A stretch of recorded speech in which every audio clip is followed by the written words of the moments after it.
آج کی بابرکت شب نور شب برات کے نام سے معروف اور مشہور ہے۔ اس بابرکت شب کے دامن میں اتنی برکتیں اور اتنی رحمتیں ہیں کہ اللہ جل شانہ گناہ گاروں کو جہنم کی آگ سے آزاد فرما دیتا ہے۔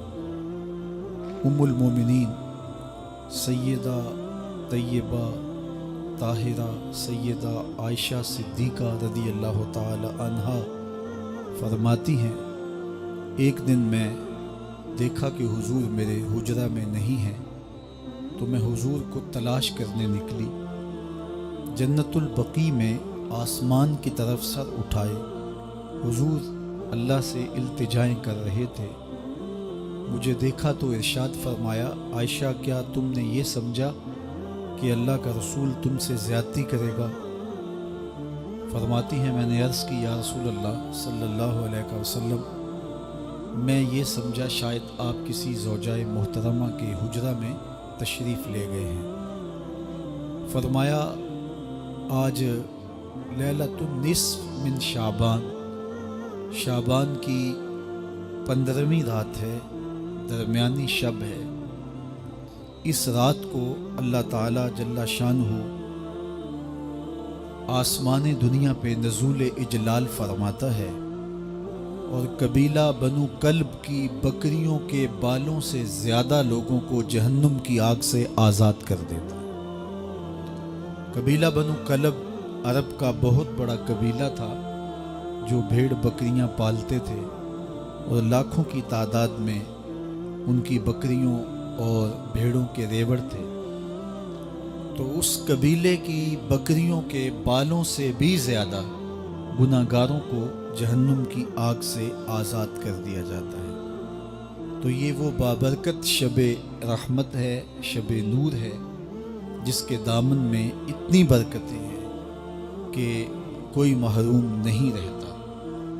صرف وہ بد نصیب لوگ جو شرک میں مبتلا ہیں، جو سخت کینہ پرور ہیں، جو قطع رحمی کرتے ہیں، قاتل ہیں، عادی شرابی یا بدکار ہیں، انہیں اس مبارک رات میں محروم رکھا جاتا ہے، ورنہ اللہ کی رحمتوں کا عموم اس بابرکت راتوں میں اس قدر ہوتا ہے کہ کوئی گناہ گار جو اس کے حضور ہاتھ دعا کے لیے اٹھاتا ہے اور اپنا دامن پھیلا کے اس کی رحمتیں مانگتا ہے، اسے محروم نہیں رکھا جاتا، بلکہ اللہ سب گناہ گاروں کو جہنم کی آگ سے آزاد کر دیتا ہے۔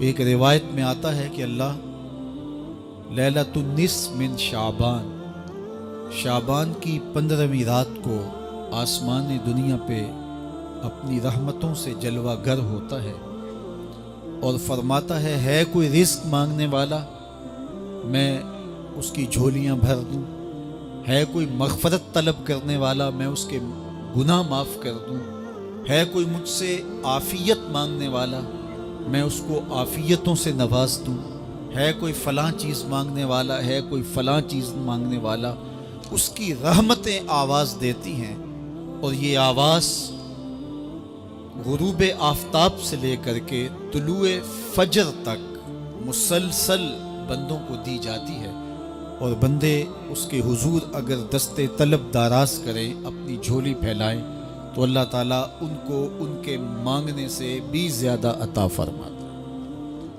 اس امت کو اللہ تعالیٰ نے اس طرح کی راتیں دے کر کے مغفرت، بخشش، غفران اور رحمتوں کی فراوانی نصیب کی ہے۔ میرے حضور نے ارشاد فرمایا ایک شخص صبح سے لے کے ظہر تک مزدوری کرتا ہے، اس کو ایک کی رات ملتا ہے۔ ایک ظہر سے لے کر عصر تک مزدوری کرتا ہے، اس کا وقت تھوڑا ہے لیکن اس کو بھی ایک کی رات ملتا ہے۔ اور تیسرا شخص عصر سے لے کر مغرب تک مزدوری کرتا ہے، اس کو 2 کی رات ملتے ہیں، جبکہ اس کا وقت دونوں سے کم ہے۔ فرمایا پہلی مثال یہود کی ہے، دوسری مثال نصارہ کی ہے، اور تیسری مثال میری امت کی ہے کہ اس کو تھوڑے عمل پر زیادہ ثواب دیا جاتا ہے۔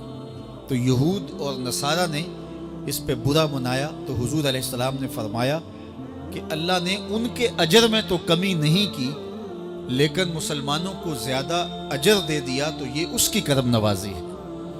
تو یہ تھوڑے وقت کی عبادتیں اور چند راتوں کی بیداری اور مخصوص اوقات میں اللہ کے حضور عبادت و ریاضت ایک گناہگار کو کہاں سے کہاں تک پہنچا دیتی ہے، اس کے گناہوں کی معافی کا ذریعہ بھی بنتی ہے اور درجات کی بلندی کا سبب بھی۔ دیکھیے لیلۃ القدر ایک رات 1000 مہینے کی عبادتوں سے بہتر قرار پاتی ہے۔ اسی طرح دیگر مواقع ہیں کہ اللہ تعالیٰ اس امت کے لیے رکھے ہیں، رحمت رب بہانہ می طلب، اور یوں بھی پڑھا گیا رحمت رب بہانہ می طلب۔ اس کی رحمتیں قیمت نہیں مانگتی اور اس کی رحمتیں بہانہ تلاش کرتی ہیں، تو وہ اپنے بندوں کو بخشنے پہ آمادہ ہے اگر وہ اپنا دامن طلب پھیلائیں۔ قرآن مجید میں ایک مقام دیکھیے کتنا دل آویز ہے، فرمایا ما یفعل اللہ بعذابکم، اللہ تمہیں عذاب دے کے کیا کرے گا؟ اس کی یہ چاہت نہیں ہے کہ تمہیں عذاب میں مبتلا کرے، اس کی چاہت یہ ہے کہ تم اس کی چوکھٹ پہ آؤ، جھولی پھیلاؤ، اس سے خیرات اور رحمت مانگو، اور وہ تمہارے ماضی کے سارے گناہ معاف کر کے، ساری غلطیاں معاف کر کے تمہیں اپنی رحمتوں سے مالا مال فرما دے۔ تو وہ بندوں کو بخشنے پہ، بندوں کی مغفرت کرنے پہ آمادہ ہے اور اس کی رحمتیں بہانے تلاش کرتی ہیں۔ اللہ اکبر۔ اور دوسری جانب اس کے بندے، اس کے مملوک، اس کی مخلوق اور مخلوق کی گناہگار اور نیکوکار اس کی رحمتوں کے طالب ہوتے ہیں، بلکہ وہ گناہ کرنے کے بعد جب معافی مانگتے ہیں تو اللہ کو یہ معافی بہت پسند ہے۔ معافی مانگنا، اس کے حضور اپنے دامن کو پھیلانا، وہ اس کو بہت زیادہ محبوب ہے۔ انسان کی فطرت کے اندر گناہ رکھا گیا ہے۔ آگ، ہوا، مٹی، پانی، یہ ان 4 چیزوں کا مرکب ہے۔ اس کے جو عناصر ہیں اس میں کبھی اعتدال قائم نہیں رہتا اور اس سے گناہ سرزد ہو جاتے ہیں۔ گناہ کرنے کے بعد بندے کا اس گناہ پہ اصرار کرنا، اڑ جانا، ضد کرنا، توبہ نہ کرنا اللہ کو یہ پسند نہیں، لیکن اگر اس سے گناہ سرزد ہو جائے تو پھر وہ توبہ کر لے تو اللہ کو یہ بہت زیادہ پسند ہے۔ جو اس سے ہو سکے نیکی وہ اللہ کے حضور پیش کرے، لیکن اس کے اندر جو شر رکھی گئی ہے، اس کے اندر جو قوتیں گناہ کی رکھی گئی ہیں، اس سے اگر اس سے گناہ سرزد ہو جائے تو پھر وہ اللہ سے توبہ کرے، اللہ کی طرف رجوع کرے، تو اللہ اس کی توبہ کو نہ صرف قبول کرتا ہے بلکہ اس کے گناہوں کو معاف کرتا ہے اور گناہوں کو بدل کے نیکیوں میں تبدیل کر دیتا ہے۔ جب گناہ نیکیوں میں تبدیل ہو گئے تو جتنا بڑا گناہ گار تھا اتنا بڑا نیکوکار ہو گیا۔ حضرت سیدنا عمر رضی اللہ تعالیٰ عنہ بازار میں جا رہے تھے تو ایک شرابی نے ہاتھ میں بوتل پکڑی تھی شراب کی، تو حضرت عمر ہاتھ میں درہ رکھتے تھے اور آپ کا جاہ و جلال دیتنیت ہوتا، تو جو ہی حضرت عمر رضی اللہ تعالیٰ عنہ کو اس نے دیکھا تو ڈر گیا اور دل ہی دل میں کہا اے اللہ آج عمر کے قہر سے بچا لے، میں تیری بارگاہ میں سچی توبہ کرتا ہوں، اور جلدی سے شراب کو بغل میں چھپا لیا۔ اتنے میں حضرت عمر سر پہ پہنچ گئے اور گرج کر کڑک کے کہا کہ یہ تیری بغل میں کیا ہے؟ چونکہ اس کو بوتل چھپاتے دیکھا تھا تو وہ ڈر گیا اور ڈرتے ڈرتے کہنے لگا حضرت یہ سرکہ ہے۔ اب تھی تو شراب، لیکن ڈرتے ہوئے بولا حضرت سرکہ ہے۔ تو حضرت عمر نے کہا نکال۔ جب نکالا تو شراب نہیں تھی، واقعی سرکہ بن چکا تھا۔ تو جب اللہ کے حضور کوئی توبہ کرتا ہے، اللہ اس کے گناہوں کو بدل کے نیکیوں میں تبدیل کر دیتا ہے۔ حدیث پاک میں آتا ہے کہ قیامت کے دن اللہ ایک شخص کو کہے گا کہ اپنا نامہ اعمال پڑھ، تو وہ نامہ اعمال پڑھنے لگ جائے گا۔ تو نامہ اعمال کے اندر چھوٹے گناہ بھی ہوں گے، بڑے گناہ بھی ہوں گے، تو اللہ سے حیا کرتے ہوئے، شرم کرتے ہوئے وہ بڑے بڑے گناہوں کو چھوڑتا جائے گا اور چھوٹے چھوٹے گناہوں کو پڑھتا رہے گا۔ جب وہ سارے گناہ پڑھ چکے گا اور کتاب ختم ہوگی تو اللہ تعالیٰ اسے فرمائے گا، میرے بندے، تو نے یہ جتنے گناہ پڑھے ہیں میں نے سب کو بدل کے نیکیوں میں تبدیل کر دیا۔ تو بندہ کہے گا، اللہ ابھی تو میرے بڑے بڑے گناہ رہتے ہیں جو میں نے پڑھے ہی نہیں۔ فَضَحِكَ النَّبِيُّ حَتَّى بَدَتْ أَنْيَابُهُ، حضور جب یہ بیان فرما رہے تھے تو حضور اتنا مسکرائے کہ صحابہ نے حضور کی داڑھیں دیکھ لی۔ تو پہلے وہ بڑے بڑے گناہ چھوڑے جا رہا تھا، لیکن جب اللہ فرمائے گا کہ میں تیرے گناہوں کو بدل کے نیکیوں میں تبدیل کر دیا، تو وہ کہے گا ابھی تو بڑے بڑے گناہ رہتے جو میں نے ابھی پڑھے ہی نہیں۔